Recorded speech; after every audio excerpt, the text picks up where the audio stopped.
আসসালামু আলাইকুম বন্ধুরা, আশা করছি তোমরা সবাই অনেক ভালো আছো এবং সুস্থ আছো। দেখতে দেখতে আমরা আমাদের এসএসসির ব্যবসা উদ্যোগ বিষয়টি পড়তে পড়তে একদম ব্যবসা উদ্যোগ বিষয়ে মাঝামাঝি পর্যায়ে চলে এসেছি। আজকের ভিডিওতে আমরা শুরু করতে যাচ্ছি আমাদের নতুন একটি চ্যাপ্টার, সেটি হচ্ছে ব্যবসা পরিকল্পনা। তোমাদেরকে তোমাদের এসএসসির ব্যবসা উদ্যোগ বিষয়টি পড়াচ্ছি আমি, আফরিদা বিনতে আলম তানি। তাহলে চলো শুরু করা যাক আজকের এই নতুন চ্যাপ্টারটি, এবং আমরা দেখে নিব যে আজকে আমরা এই চ্যাপ্টারে কোন কোন টপিক নিয়ে আসলে আলোচনা করব। আজকের ভিডিওতে আমরা জানবো যে ব্যবসায় পরিকল্পনার ধারণাটি আসলে কি, কেন আমরা ব্যবসায় পরিকল্পনাটি করি বা ব্যবসায় পরিকল্পনাটি আসলে আমাদের কেন করার দরকার পড়ে, সেই ব্যবসায়িক পরিকল্পনাটির গুরুত্ব কি, কেন এটির প্রয়োজন পড়ে, এবং ব্যবসায় পরিকল্পনা প্রণয়নের প্রক্রিয়াটি কি, অর্থাৎ কোন প্রক্রিয়ার উপর বেস করে আসলে এই ব্যবসা পরিকল্পনাটা করা হয়, সেগুলো নিয়ে আজকে আমরা একদম ডিটেলসে আলোচনা করব। এই ভিডিও রিলেটেড কোনো ধরনের কোশ্চেন যদি তোমাদের থাকে আমাদেরকে জানাতে কিন্তু একদমই ভুলবে না। তাহলে চলো শুরু করা যাক আজকের ভিডিও, যে ভিডিওতে আমরা ব্যবসা পরিকল্পনার বিভিন্ন টপিক নিয়ে আলোচনা করব।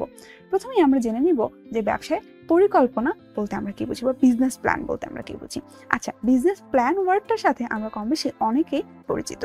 বিজনেস প্ল্যান বা ব্যবসায় পরিকল্পনা হচ্ছে ব্যবসায়ের যে ভবিষ্যৎ কার্যক্রম সেটার একটা ম্যাপ বা প্রতিচ্ছবি, অর্থাৎ ভবিষ্যতে আমি ব্যবসাটা আসলে কিভাবে গঠন করব, কি কি জিনিস সেটার মধ্যে থাকবে, সে ভবিষ্যৎ কার্যক্রমের একটা প্রতিচ্ছবি হচ্ছে আসলে ব্যবসার পরিকল্পনা। এটি একটি লিখিত দলিল যার মধ্যে ব্যবসার লক্ষ্য, প্রকৃতি, ব্যবস্থাপনার ধারা, অর্থায়নের উপায়, বর্তমান অবস্থা এবং ভবিষ্যৎ উন্নয়নের সম্পূর্ণ চিত্র তুলে ধরা হয়। অর্থাৎ এই লিখিত দলিলটার মধ্যে ব্যবসাটা কোন লক্ষ্যে পরিচালিত হচ্ছে, ব্যবসাটা আসলে কেমন ধরনের, ব্যবস্থাপনাটা আসলে কিভাবে হবে, ব্যবসার অর্থায়নটা কিভাবে হবে, বর্তমানে এর অবস্থাটা কি, এবং ভবিষ্যতে এই ব্যবসাটাকে আমি কোথায় নিয়ে যেতে চাই, এরকম বিভিন্ন জিনিস হচ্ছে এই লিখিত দলিলটার ভেতরে উল্লেখ করার চেষ্টা করা হয়। কোনো ব্যবসায় কোন দিকে অগ্রসর হবে এবং কিভাবে ব্যবসায় সাফল্য অর্জন করা যাবে তার সুনির্দিষ্ট দিক নির্দেশনা কিন্তু ব্যবসায় পরিকল্পনায় পাওয়া যায়। অর্থাৎ আমার ব্যবসাটি এখন যে স্টেজে আছে সেইখান থেকে আমি আমার ব্যবসাটাকে আসলে কোন দিকে নিয়ে যেতে চাই এবং কিভাবে আমি ব্যবসাটাকে রান করলে আমার ব্যবসাটা অনেক বেশি সাকসেসফুল হবে, তার একটা সুনির্দিষ্ট দিক নির্দেশনা বা প্ল্যান বা অ্যাকশন প্ল্যান হচ্ছে ব্যবসায় পরিকল্পনায় আসলে পাওয়া যায়। আমরা যদি একটা উদাহরণ চিন্তা করি, যে ধরা যাক আমরা বাসা থেকে বের হয়ে কোনো একটা জায়গায় যাব, এটা আমরা ডিসাইড করলাম। সো আমাকে বাসা থেকে বের হয়ে আগে কি করতে হবে, রিক্সা ঠিক করতে হবে। রিক্সা ঠিক করার পরে তারপর রিক্সাওয়ালা কি করবে, আমাকে সেই স্থানে নিয়ে যাবে। সো বাসা থেকে বের হওয়ার আগেই কিন্তু আমাকে প্ল্যান করতে হচ্ছে যে আমি ওই জায়গাটাতে কিভাবে যাব, রাইট? সো এরকমভাবে ব্যবসা পরিকল্পনার ক্ষেত্রেও আমাকে আগে থেকে চিন্তা করতে হয় যে আমি কোন কোন কাজগুলো করব এবং কোন কোন কাজগুলো করার মাধ্যমে আমি আমার লক্ষ্যে পৌঁছাবো। সো এইভাবে ব্যবসা পরিকল্পনা কি করে, যে ব্যবসায়ী রয়েছেন সেই ব্যবসায়ীকে তার কাঙ্ক্ষিত যে লক্ষ্য রয়েছে সেই লক্ষ্যতে পৌঁছাতে হেল্প করেন। নতুন ব্যবসা শুরু করতে গেলে বা বর্তমানে আমার যে ব্যবসাটা আছে সেটাকে যদি আমরা আরও সম্প্রসারণ করতে চাই, এই উভয় ক্ষেত্রেই হচ্ছে আমাদের অবশ্যই ব্যবসা পরিকল্পনার প্রয়োজন। নতুন ব্যবসা স্টার্ট করতে হলে আমাকে বিভিন্ন জিনিস চিন্তাভাবনা করে নতুন ব্যবসাটা স্টার্ট করার দিকে হাত দিতে হবে। আবার অন্যদিকে আমি আমার এক্সিস্টিং যে ব্যবসাটা আছে সেই ব্যবসাটা যদি আরও বেশি বাড়াতে চাই, আরও সম্প্রসারণ করতে চাই, তাহলেও কিন্তু আমার ব্যবসা পরিকল্পনার প্রয়োজন হবে। আমাদের যেমন কোনো রাস্তায় চলতে গেলে ম্যাপের প্রয়োজন হয়, বা কোনো একটা বিল্ডিং ক্রিয়েট করতে হলে আমাদের কিসের প্রয়োজন হয়, একটা প্ল্যানের প্রয়োজন হয় বা একটা নকশা করার প্রয়োজন হয়। ঠিক সেইমভাবে ব্যবসা পরিচালনা করতে গেলে ব্যবসার পরিকল্পনাও সেমভাবে করতে হয়। অনেক কিছু চিন্তাভাবনা করে তারপরেই কিন্তু ব্যবসা গঠন করার দিকে আসলে যেতে হয়। সো আমরা জেনে নিলাম যে ব্যবসার পরিকল্পনা বা বিজনেস প্ল্যান বলতে আমরা কি বুঝি। এখন আমরা জেনে নিব যে ব্যবসায় পরিকল্পনার গুরুত্বটা আসলে কি, বিজনেস প্ল্যান আমাদেরকে কেন করতে হবে, ঠিক আছে, সেই গুরুত্বটা নিয়ে আমরা জেনে নেব। সো ব্যবসাটাকে যদি আমার শুরু করতে হয় বা পরিচালনা করতে হয়, বা ভবিষ্যতে আমি যে লক্ষ্য অর্জনের জন্য ব্যবসাটা করছি সেটা যদি আমাকে অর্জন করতে হয়, তাহলে কিন্তু আমাকে কি করতে হবে, অবশ্যই একটা সলিড বিজনেস প্ল্যান করতে হবে। সো বিজনেস প্ল্যান বা ব্যবসা পরিকল্পনার মধ্যে আমরা কী কী জিনিস পাই, ব্যবসা পরিচালনার একটা দিক নির্দেশনা পাই।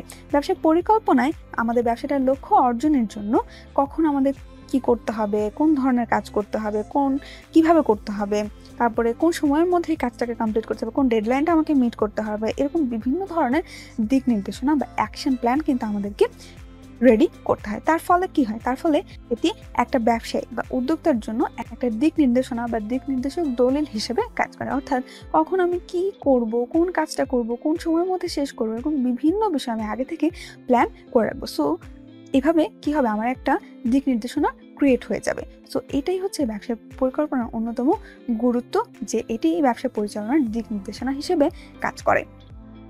তারপরে আমরা দেখে নিব আরও একটি গুরুত্ব, সেটি হচ্ছে মূলধন সংগ্রহ এবং বিনিয়োগ। আমাদেরকে যখন আমরা ব্যবসা করতে চাই তখন আমাদের কিসের প্রয়োজন হয়, সবার আগে আমাদের প্রয়োজন হয় মূলধনের।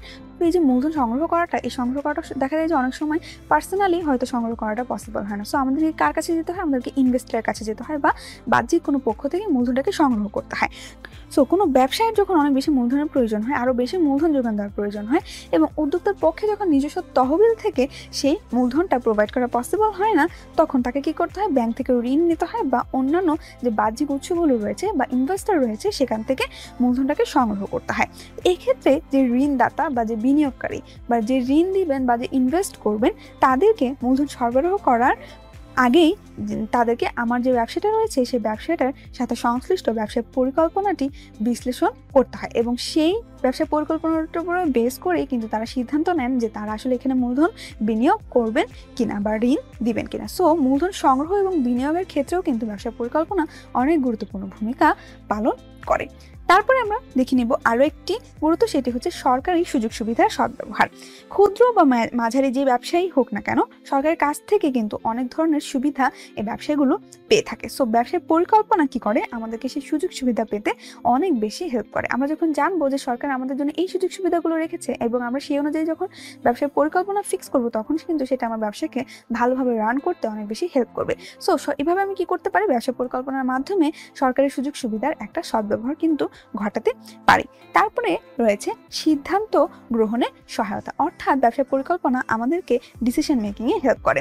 ব্যবসায়ের যে প্রতিযোগীরা রয়েছে সেই প্রতিযোগীদের সম্পর্কে একটা ধারণা নেওয়া বা ভবিষ্যতে আমার ব্যবসাটা আমি কোন দিকে সম্প্রসারণ করব বা ব্যবসাটা কোন সাইডে আমি আসলে বেশি কাজ করলে আমার ব্যবসাটার থেকে আমি আরও বেশি লাভ পাবো এবং ফিউচারে আমি নতুন কী কী পণ্য বা প্রোডাক্ট ইন্ট্রোডিউস করতে পারি, এবং বিভিন্ন ক্ষেত্রে সিদ্ধান্ত নিতে কিন্তু আমাদেরকে ব্যবসা পরিকল্পনা হেল্প করে। কারণ আমার ব্যবসা পরিকল্পনার ভিতরে কিন্তু সবকিছু অনেক ডিটেলসে আলোচনা করা হয়ে থাকে বা লেখা থাকে। সো কোন জায়গাটাতে গেলে আমার লাভ হবে বা কোন পণ্যটা আমি নতুন করে ইন্ট্রোডিউস করতে পারবো ফিউচারে, এরকম বিভিন্ন ব্যাপারে যখন আমার ডিসিশন মেকিংয়ের ব্যাপার আসে তখন কিন্তু ব্যবসায় পরিকল্পনা আমাকে সঠিক সিদ্ধান্ত নিতে হেল্প করে। তাহলে আমরা কি দেখতে পাচ্ছি বন্ধুরা, যে ব্যবসায় পরিকল্পনা কিন্তু আমাদের বিভিন্ন ক্ষেত্রে ব্যবসায়ের ক্ষেত্রে হেল্প করছে এবং ব্যবসার ডেভেলপমেন্টের ক্ষেত্রেও কিন্তু হেল্প করছে। এখন আমরা ব্যবসায় পরিকল্পনাটা যে আমরা করব, সেই পরিকল্পনাটা প্রণয়নের একটা প্রক্রিয়া রয়েছে, সেই প্রক্রিয়াটা নিয়ে আমরা এখন আলোচনা করব। ব্যবসায়ের যে সাফল্য সেটা কিন্তু অনেকাংশেই ডিপেন্ড করে যে ব্যবসায়ের যে পরিকল্পনা সেটা কতটুকু ফুল প্রুফ এবং কতটুকু সঠিক। সেই ব্যবসায় পরিকল্পনাটা যদি একদম প্র্যাকটিক্যাল ওয়াইজ ক্রিয়েট করা হয়ে থাকে এবং ফুল প্রুফ ক্রিয়েট করা হয়ে থাকে, তাহলে সেখানে সাফল্য আসার সম্ভাবনা অনেকাংশেই বেড়ে যায়। সো ব্যবসায় পরিকল্পনা যে প্রকল্পকে নিয়ে আসলে করা হচ্ছে, সেই প্রকল্পটা কি? সেই প্রকল্পটা হচ্ছে একটা নির্দিষ্ট সময় শুরু হয়ে পূর্ব নির্ধারিত সময় অনুযায়ী পরিসমাপ্ত হয়। প্রকল্প হচ্ছে একটা নির্দিষ্ট সময় সেটা স্টার্ট হয় এবং একটা নির্দিষ্ট সময় পর সেটা আসলে শেষ হয়। সো এই যে প্রকল্প, এই প্রকল্প হতে পারে কোনো একটা নতুন বিনিয়োগ সিদ্ধান্ত অথবা পুরাতন ব্যবসার সম্প্রসারণ, অর্থাৎ আমি যে প্ল্যানটা হাতে নিচ্ছি সেটা নতুন বিনিয়োগ করে আমি সেটাকে রান করতে পারি, অথবা আমার যে পুরাতন ব্যবসাটা রয়েছে সেই পুরাতন ব্যবসার সাথে আমি এই নতুন প্রজেক্টটাকে ইনক্লুড করে আমার ব্যবসাটাকে সম্প্রসারণ করতে পারি। তো এই যে ব্যবসায় প্রকল্প প্রণয়ন বা পরিকল্পনা প্রণয়ন, এই প্রকল্প প্রণয়নের ক্ষেত্রে আমাদেরকে কিছু স্টেপ নিতে হয়। এবং কী কী স্টেপ নিতে হয়? প্রথমটা হচ্ছে প্রকল্প ধারণা চিহ্নিতকরণ। আমাকে প্রকল্পের ধারণাটা চিহ্নিত করতে হয়, তারপরে ধারণাটাকে মূল্যায়ন করতে হয় এবং প্রকল্পটা নির্বাচন করতে হয়, এবং সর্বশেষে সেই ব্যবসায়িক প্রকল্প প্রতিবেদন প্রণয়ন করতে হয়। তো ব্যবসায়িক প্রকল্প প্রণয়নের ক্ষেত্রে যে প্রথম পদক্ষেপটা রয়েছে সেটা হচ্ছে কি প্রকল্প ধারণা চিহ্নিতকরণ, অর্থাৎ আমি কোন ব্যবসাটা নিয়ে বা কোন প্রকল্পটা নিয়ে আসলে ব্যবসা করব সেই ধারণাগুলোকে আসলে আমাকে অ্যাকুমুলেট করতে হবে, চিহ্নিত করতে হবে এবং সেই ধারণাগুলোকে মূল্যায়ন করে আমাকে যে কোনো একটি ধারণাকে নির্বাচন করতে হবে। সো আমরা এখন প্রকল্প ধারণা চিহ্নিতকরণ এই স্টেপটি নিয়ে আলোচনা করব। এই স্টেপে কি করা হয়? এই স্টেপটা ব্যবসায়ের যে উদ্যোক্তারা থাকেন এই উদ্যোক্তাদের জন্য অনেক বেশি ইম্পর্টেন্ট। উদ্যোক্তাদের জন্য প্রকল্প চিহ্নিতকরণ প্রক্রিয়ার সূত্রপাত হয় তার প্রকল্প ধারণা অনুভব করার সময় থেকেই। আচ্ছা, এখন এটা তিনি কখন অনুভব করেন? তার যে পারিপার্শ্বিক অবস্থা রয়েছে, অর্থাৎ আশেপাশে যে অবস্থা রয়েছে সেই সিচুয়েশনগুলো তিনি বিবেচনা করেন এবং বিবেচনা করে তিনি ডিসাইড করেন যে কোন পণ্য বা সেবার চাহিদা অনেক বেশি বা কোন পণ্য বা সেবার চাহিদা এখন কম। সো যে পণ্য বা সেবার চাহিদাটা বেশি সেটা সম্পর্কে তিনি একটা ধারণা লাভ করতে পারেন এবং সেই ধারণা লাভের পরে সেই চাহিদার উপরে ডিপেন্ড করে তিনি প্রকল্প নির্বাচন করতে পারেন। সাধারণত দেখা যায় যে পণ্য বা সেবা সামগ্রীর চাহিদা অনেক বেশি, সেগুলি প্রকল্প ধারণার জন্ম দেয়। পণ্যের ধারণা থেকে আমাদের যে প্রকল্প, সেই প্রকল্পের সূত্রপাত হয়। এবং এই যে আমি প্রকল্প ধারণাটা চিহ্নিত করছি, সে চিহ্নিত করার সময় যে উদ্যোক্তা বা আমি, সেই উদ্যোক্তার কিছু জিনিস এই জায়গাতে প্রভাব বিস্তার করে। যেমন উদ্যোক্তার শখ বা আগ্রহ আছে, এরকম পণ্য নিয়ে তিনি ব্যবসা করতে অনেক বেশি ইজি ফিল করবেন বা কমফোর্টেবল ফিল করবেন। তারপর পণ্যটার প্রকৃত চাহিদা আছে, এরকম পণ্য তাকে খুঁজে বের করতে হবে। এই পণ্যটাকে নিয়ে যে আমি ব্যবসা করতে যাচ্ছি, এরকম তো আরও পণ্য বাজারে আছে। সো বিদ্যমান ওই পণ্যগুলোর আসলে অসুবিধাগুলো কী কী। তারপরে এই যে নতুন পণ্যটা নিয়ে আমি ব্যবসা করতে যাচ্ছি বা প্রকল্পটা নিয়ে আমি ব্যবসা করতে যাচ্ছি, সেখানে প্রযুক্তি ব্যবহারের সুযোগ কীরকম, এরকম বিভিন্ন দিকে আসলে নজর রেখেই প্রকল্প নির্বাচন করতে হয়। নতুন প্রকল্প ধারণাগুলোর যে উৎসগুলো রয়েছে, সেই উৎসগুলোর মধ্যে রয়েছে নিজের কল্পনা, তারপর সরকারি বেসরকারি বিভিন্ন প্রকাশনা, অর্থনৈতিক এবং শিল্প জরিপ প্রতিবেদন, গবেষণামূলক প্রতিবেদন ইত্যাদি। এবং এই জায়গাগুলো থেকে আমরা নতুন প্রকল্প সম্পর্কে ধারণা লাভ করতে পারি যে আমরা কোন জায়গাটা নিয়ে আসলে ব্যবসা করব। সো তারপরেই প্রকল্প ধারণা যখন চিহ্নিত করা হয়ে থাকে, তার পরবর্তীতে আসে ধারণা মূল্যায়ন এবং প্রকল্প নির্বাচন। এই স্টেজটাতে কি করা হয়? এই স্টেজটাতে উদ্যোক্তা বিভিন্ন উৎস থেকে প্রাপ্ত তথ্য বিশ্লেষণ করে কয়েকটা সম্ভাব্য ধারণা চিহ্নিত করে একটা তালিকা করেন। অর্থাৎ বিভিন্ন উৎস থেকে বিভিন্ন ধরনের তথ্য তিনি বিশ্লেষণ করেন এবং সেই প্রাপ্ত তথ্য বিশ্লেষণ করে তিনি কি করেন, কতগুলো ধারণাকে চিহ্নিত করে একটা তালিকা করেন। এবং এই যে তালিকাবদ্ধ ধারণাগুলো রয়েছে, সেগুলোকে বিভিন্ন পদ্ধতির মাধ্যমে মূল্যায়ন করার মাধ্যমে ব্যবসার প্রকল্প নির্বাচন করা হয়ে থাকে। সো এই যে আমরা পদ্ধতিগুলোর মাধ্যমে মূল্যায়ন করছি, এগুলো আসলে দুইটা পদ্ধতির মাধ্যমে আমরা মূল্যায়ন করতে পারি। একটা হচ্ছে ম্যাক্রো স্ক্রিনিং এবং অন্যটি হচ্ছে micro screening. So macro screening কি আর মাইক্রো স্ক্রিনিং কি? ম্যাক্রো স্ক্রিনিং হচ্ছে এমন এক ধরনের পদ্ধতি যেটা কতগুলো প্রভাবক বা উপাদানের ভিত্তিতে ব্যবসার যে ধারণাগুলো আমরা আইডেন্টিফাই করেছি, সেই ধারণাগুলোকে মূল্যায়ন করে এবং মূল্যায়ন করার মাধ্যমে একটা প্রকল্প ধারণা নির্বাচন করতে হেল্প করে। অর্থাৎ আমি যে ধারণাগুলো আইডেন্টিফাই করেছি, সেগুলো এই উপাদানগুলো বা প্রভাবকগুলোর ভিত্তিতে মূল্যায়ন করা হয় এবং পরবর্তীতে এখান থেকে একটা ফাইনাল প্রকল্প ধারণা নির্বাচন করতে আমাকে ম্যাক্রো স্ক্রিনিং হেল্প করে। সো ম্যাক্রো স্ক্রিনিংয়ের পদ্ধতি বা উপাদানগুলো কি কি? এর মধ্যে রয়েছে জনসংখ্যা, অর্থনৈতিক, রাজনৈতিক, সামাজিক, সাংস্কৃতিক এবং আইনগত পরিবেশ, যারা উদ্যোক্তার নিয়ন্ত্রণ বহির্ভূত উপাদান হিসেবে বিবেচিত হয় এবং এই উপাদানগুলোর মাধ্যমে ব্যবসায় কম বেশি প্রভাবিত হয়। তো প্রথমেই যদি আমরা জনসংখ্যা এই উপাদানটির দিকে আসি, যে জনসংখ্যা কি? একটা ব্যবসায়ের যে অস্তিত্ব বা প্রবৃদ্ধি বা অগ্রগতি, এই জিনিসগুলো ডিপেন্ড করে যে ব্যবসাটা কোন এলাকায় অবস্থিত, সেই এলাকার জনগোষ্ঠীর উপরে। তো আমার ব্যবসাটা কত ইজিলি রান করবে বা কতটুকু ডেভেলপ হবে, সেটা কিন্তু অনেকটাই ডিপেন্ড করছে যে আমি কোন এলাকায় ব্যবসা করছি এবং সেই এলাকার জনগোষ্ঠী কারা। ব্যবসার থেকে যে পণ্যগুলো, অর্থাৎ ব্যবসা আমাদেরকে যে পণ্য বা সেবা সার্ভ করে, সেই পণ্য বা সেবা সামগ্রী যে বাজারটা রয়েছে, সেই বাজারটার আকার, তারপর বর্তমানে সেই বাজারের জনসংখ্যা বৃদ্ধির হার এবং জন্ম মৃত্যু, এরকম বিভিন্ন ফ্যাক্টর দ্বারা কিন্তু প্রভাবিত হয়। তো আমরা দেখতে পাচ্ছি যে জনসংখ্যা কিন্তু আমাদের যে ধারণা নিয়ে আমরা ব্যবসা করতে যাচ্ছি, সেটার উপরে প্রভাব বিস্তার করছে, অনেকভাবেই প্রভাব বিস্তার করছে। যে পণ্যটার বাজার, পণ্যটার চাহিদা, পণ্যটার অগ্রগতি, এরকম বিভিন্ন জিনিসপত্র কিন্তু এই জনসংখ্যা দ্বারা নিয়ন্ত্রিত হচ্ছে। তারপরে আমরা আসি অর্থনৈতিক পরিবেশে। পণ্য বা সেবার চাহিদা ব্যবসায়টির চারদিকে বসবাসকারী ভোক্তাদের আয়, সঞ্চয়, খরচ করার প্রবণতা, জীবনযাত্রার মান ইত্যাদি দ্বারা প্রভাবিত। অর্থাৎ আমি যে পণ্য বা সেবাটা নিয়ে আসলে ব্যবসা করতে যাচ্ছি, সেটি ভোক্তারা কতটা ইজিলি ক্রয় করতে পারবে, বা ভোক্তারা সেই পণ্যটি ক্রয় করার জন্য খরচ করতে চায় কিনা, বা ভোক্তাদের জীবনযাত্রার মানের সাথে সেই পণ্যটির আসলে রিলেশন কেমন, ভোক্তারা কি পণ্যটি কিনতে অনেক বেশি অর্থ ব্যয় করতে পারবে কিনা, এরকম বিভিন্ন ফ্যাক্টর কিন্তু এই পণ্য বা ব্যবসায়টি গঠন করার ক্ষেত্রে হেল্প করে, তাই না? তো প্রকল্প বাছাইয়ের ক্ষেত্রে এই জিনিসগুলোর প্রভাব যথাযথভাবে বিবেচনা করে কিন্তু আমাকে সিদ্ধান্ত নিতে হবে যে আমার যে পণ্যটি নিয়ে আমি কাজ করতে যাচ্ছি, যে পণ্যটি ভোক্তারা যে আয় করে, সে আয়ের সাথে সামঞ্জস্যপূর্ণ কিনা এবং তারা সেই পণ্যটি ক্রয় করতে খরচ করবে কিনা এবং তাদের জীবনযাত্রার মান সেখানে কতটুকু আমার পণ্যটি ক্রয় করতে তাদেরকে হেল্প করবে। এরকম বিভিন্ন ফ্যাক্টর কিন্তু আমাকে আগে থেকে ডিসাইড করার পরে আমাকে সিদ্ধান্ত নিতে হবে। এছাড়াও রয়েছে প্রাকৃতিক পরিবেশ। প্রাকৃতিক পরিবেশও কিন্তু আমাদের এই যে প্রকল্প বাছাইয়ের ক্ষেত্রে প্রভাব বিস্তার করে।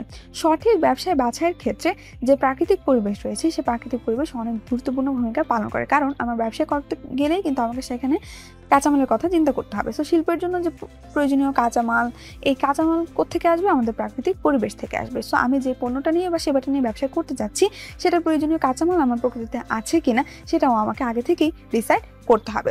তবে এখানে অবশ্যই উল্লেখযোগ্য যে যেসব শিল্প কারখানা পরিবেশকে দূষণ করে সেসব ব্যবসায় নিয়ে আমি কখনোই বা সেসব পণ্য নিয়ে আমি কখনোই ব্যবসায় করব না।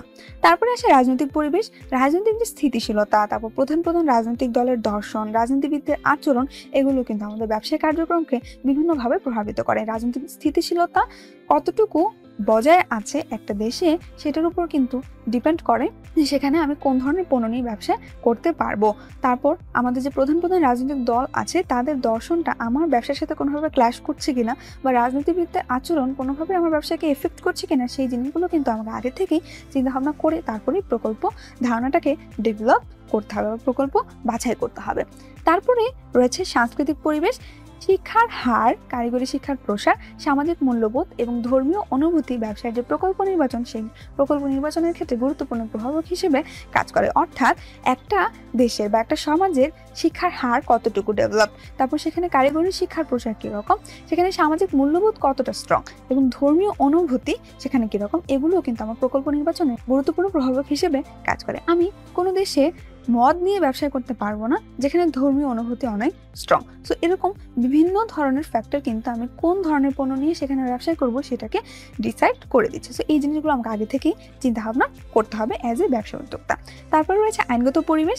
দেশে যে প্রচলিত আইন, ব্যবসা এবং শিল্পনীতি, সেগুলো ব্যবসা বাণিজ্য প্রসারে কতটুকু গুরুত্বপূর্ণ ভূমিকা পালন করছে সেটা দেখে কিন্তু আমাকে ব্যবসায় যে প্রকল্প সেটা বাছাই করতে হবে। অর্থাৎ আমার দেশে প্রচলিত যে আইনটা রয়েছে বা শিল্পনীতি রয়েছে, সেগুলো আমার যে পণ্যটি আমি ব্যবসা করতে যাচ্ছি সেই পণ্যটি ডেভেলপমেন্টে কতটুকু হেল্প করবে, বা সেই পণ্যটি নিয়ে ব্যবসা করতে আমাকে কতটুকু হেল্প করবে, বা কতটুকু ব্যবসায় বান্ধব হবে, এই জিনিসগুলো আমাকে আগে থেকেই চিন্তাভাবনা করতে হবে। আগে থেকে চিন্তাভাবনা করার পরে আমাকে কি করতে হবে, এই প্রকল্পটি বাছাই করতে হবে। তাহলে বন্ধুরা, আমরা দেখে নিলাম যে ম্যাক্রো স্ক্রিনিং আসলে কি। ম্যাক্রো স্ক্রিনিং এর মাধ্যমে আমরা যে প্রকল্প নির্বাচন করি, সেই প্রকল্প নির্বাচন হচ্ছে একটা প্রাথমিক ধাপ। প্রাথমিক ধাপে হচ্ছে আমাদেরকে এই জিনিসগুলো নিয়ে আগে থেকে চিন্তাভাবনা করতে হয়। তবে চূড়ান্তভাবে প্রকল্প নির্বাচনের জন্য সেই প্রকল্পটি আরও কতটুকু যথার্থ বা প্রকল্পটি আসলেই কতটুকু এফেক্টিভলি রান করতে পারবে, সেটা আরও ক্লোজলি কিন্তু টেস্ট করা প্রয়োজন। এবং এই জন্য ম্যাক্রো স্ক্রিনিং করার পরে আমাদেরকে মাইক্রো স্ক্রিনিংয়ের দিকে যেতে হয়। মাইক্রো স্ক্রিনিংটা কি? মাইক্রো স্ক্রিনিং হচ্ছে বাজার চাহিদা, কারিগরি, বাণিজ্যিক এবং আর্থিক দিক এবং জাতীয় অর্থনীতিতে অবদান, এরকম বিভিন্ন দিক বিবেচনা করে আমাদের যে প্রকল্পটা নিয়ে আমরা কাজ করছি সেই প্রকল্পের সম্ভাব্যতা যাচাই করার বিস্তারিত প্রক্রিয়া। এই মাইক্রো স্ক্রিনিংয়ের মাধ্যমে এই জিনিসগুলো বিবেচনা করে আমার প্রকল্পের সম্ভাব্যতা যাচাই করা হয়। সো মাইক্রো স্ক্রিনিংয়ে কী কী ফ্যাক্টর আমাকে চিন্তাভাবনা করতে হয়? প্রথমেই আসে বাজার চাহিদা। বাজার জরিপ এবং গবেষণার মাধ্যমে পণ্যটার চাহিদা আসলেই বাজারে কতটুকু আছে, ক্রেতারা সেই পণ্যটিকে কীভাবে নিচ্ছে, সেই পণ্যটি কিনতে ক্রেতাদের আগ্রহ কীরকম, বাজারে এই পণ্যটির প্রতিযোগীর সংখ্যা কীরকম, এবং পণ্য বা সেবার সুযোগ সুবিধা যথার্থভাবে এই স্টেপটাতে যাচাই করতে হয়। যথার্থভাবে মাইক্রো স্ক্রিনিংয়ের সময় এই জিনিসগুলো যাচাই করতে হয় এবং যাচাই করার মাধ্যমে সেই প্রকল্পটা নিয়ে আমরা পরবর্তীতে আগাবো কিনা সেটা ডিসাইড করতে হয়। তারপরে আসে কারিগরি দিক।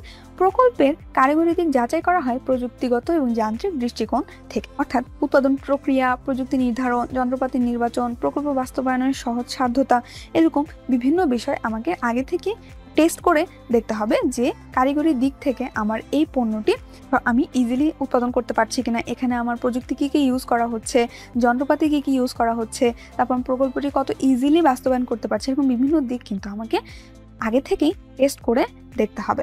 তারপরে আসে বাণিজ্যিক দিক। বাণিজ্যিক দিকে আমরা দেখি যে প্রকল্প বাছাইয়ের ক্ষেত্রে যে প্রকল্পটা নিয়ে আমরা কাজ করছি সেই প্রকল্পের বাণিজ্যিক লাভজনকতা নির্ধারণ আমাদেরকে করতে হয়। কারণ প্রকল্পটা যদি লাভজনক না হয় তাহলে কিন্তু কোনোভাবেই সেই প্রকল্পটি আমার জন্য ফ্রুটফুল হবে না। সো এই ক্ষেত্রে উৎপাদন খরচের যে উপাদান, বিক্রয় মূল্য, আনুমানিক লাভ, এরকম বিভিন্ন বিষয় খুব সতর্কতার সাথে বিবেচনা করতে হয়। অর্থাৎ আমার উৎপাদনের ক্ষেত্রে কী কী ধরনের খরচ হচ্ছে, তারপর আমি সেটার উপর বেস করে আমার বিক্রয় মূল্যটাকে নির্ধারণ করব এবং একটা আনুমানিক লাভ ধরবো, এরকম বিভিন্ন বিষয় খুব সতর্কতার সাথে বিবেচনা করেই সেই প্রকল্পটি বা পণ্যটি নিয়ে আসলে আগাতে হয়। তারপরে রয়েছে আর্থিক দিক। এক্ষেত্রে প্রকল্পের যে ব্যয়, সে ব্যয়টাকে আমাকে নিরূপণ করতে হয়। অর্থায়নের উপায়, অর্থাৎ আমার অর্থায়নটা কিভাবে হবে সেটা আমাকে ডিসাইড করতে হয়। মূলধন বিনিয়োগ থেকে প্রাপ্ত সম্ভাব্য লাভ, এরকম বিভিন্ন বিষয় হিসাব করে প্রকল্প বাছাই করতে হয়। অর্থাৎ যে প্রকল্পটা নিয়ে আমি আসলে কাজ করতে যাচ্ছি সেই প্রকল্পের জন্য আমার ব্যয়ের পরিমাণ কীরকম হবে, সেখানে অর্থায়নটা কিভাবে হবে, এবং মূলধনটা যে আমি বিনিয়োগ করছি সেই বিনিয়োগ থেকে আমার সম্ভাব্য লাভটা কতটুকু আসতে পারে, এরকম বিভিন্ন বিষয় মাথায় রেখে আমাকে প্রকল্প বাছাই করতে হয়। তারপরে আসে জাতীয় অর্থনীতিতে অবদান। জাতীয় অর্থনীতিতে এই প্রকল্পটি কিভাবে অবদান রাখবে সেটাও কিন্তু পরীক্ষা করা হয়। অর্থনীতিতে অবদান যাচাই করার যে মাপকাঠি সেটা হচ্ছে যে এই প্রকল্পের মাধ্যমে কতটুকু কর্মসংস্থানের সৃষ্টি হচ্ছে, জাতীয় কোষাগারে কর প্রদানের পরিমাণ কতটুকু হচ্ছে, এরকম বিভিন্ন বিষয় কিন্তু আমাকে আগে থেকেই ডিসাইড করতে হয় এবং ডিসাইড করার মাধ্যমে আমাকে প্রকল্প বাছাই করতে হয়। তাহলে বন্ধুরা আমরা দেখতে পাচ্ছি যে মাইক্রো স্ক্রিনিং এর মাধ্যমে আমরা আরো নিবিড়ভাবে যাচাই বাছাই করি যে এই প্রকল্পটা আসলে ফিজিবল হবে কিনা ব্যবসায় করার ক্ষেত্রে। তবে এখানে আরেকটি জিনিস উল্লেখযোগ্য যে প্রকল্পটি সবথেকে বাস্তবসম্মত এবং লাভজনক সেটাই বিনিয়োগের জন্য আসলে নির্ধারণ করা মাইক্রো স্ক্রিনিং এবং ম্যাক্রো স্ক্রিনিং এর পরে। তবে ক্ষুদ্র সেবামূলক যে ব্যবসাগুলো রয়েছে সেগুলো এবং অন্যান্য যে খুচরা ব্যবসাগুলো রয়েছে এই ব্যবসাগুলোর প্রকল্প নির্বাচনের ক্ষেত্রে জাতীয় অর্থনীতিতে অবদান এই পয়েন্টটি তত বেশি গুরুত্বপূর্ণ না। কিন্তু যদি ব্যবসায়টি একটু বৃহৎ আকারে হয়ে থাকে বা মাঝারি হয়ে থাকে তখন অবশ্যই আমাকে এই জাতীয় অর্থনীতির অবদান এই পয়েন্টটি মাথায় রাখতে হবে। এবং সর্বশেষে আসে ব্যবসায় প্রকল্প প্রতিবেদন প্রণয়ন। এই পার্টে কি করা হয়, ব্যবসায় প্রকল্প প্রণয়নের শেষ ধাপটি হচ্ছে এখানে একটা প্রতিবেদন প্রণয়ন করা হয়। নির্বাচিত যে প্রকল্পটি নিয়ে আমরা এতক্ষণ ধরে টেস্ট করলাম সেই প্রকল্পটির সম্ভাবনা যাচাইয়ের যে তথ্যগুলো সেই তথ্যগুলোর উপর ভিত্তি করে এই প্রতিবেদনটি স্টার্ট করতে হয়। তাহলে বন্ধুরা আজকের ভিডিওতে আমরা কি কি জিনিস জানলাম? আজকের ভিডিওতে আমরা জানলাম যে ব্যবসায়ের পরিকল্পনা বলতে আমরা কি বুঝি, ব্যবসায় পরিকল্পনার গুরুত্ব বলতে আমরা কি বুঝি এবং ব্যবসায় পরিকল্পনা প্রণয়নের প্রক্রিয়াগুলো আসলে কি কি। পরবর্তী ভিডিওতে আমরা এই চ্যাপ্টারে আরও কিছু গুরুত্বপূর্ণ টপিক নিয়ে অবশ্যই আলোচনা করব। সে পর্যন্ত আমাদের সাথেই থাকবে। দেখা হচ্ছে পরবর্তী ভিডিওতে। ধন্যবাদ সবাইকে।